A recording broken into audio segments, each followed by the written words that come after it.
করো যে এত বড় আন্দোলন, এত বড় জোট, গোটা বাংলাদেশ আজ হচ্ছে ঐক্যবদ্ধ। এই ঐক্যবদ্ধ বাংলাদেশের প্রধানমন্ত্রীকে এটা নিয়ে তোমাদের প্রশ্ন করতে পুতলা হয়ে দেখতে হয়। আমাদের এই জোটের মধ্যে সর্ববৃহৎ দল একটি আছেন নাই, সেই দলের একজন আমির আছেন না নাই।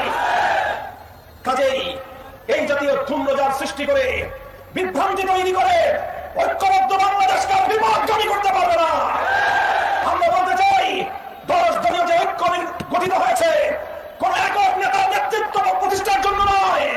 10 দলীয় ঐক্য গঠিত হয়েছে কোন শুধুমাত্র একটি দলের স্বার্থ উদ্ধার করবার জন্য নয়।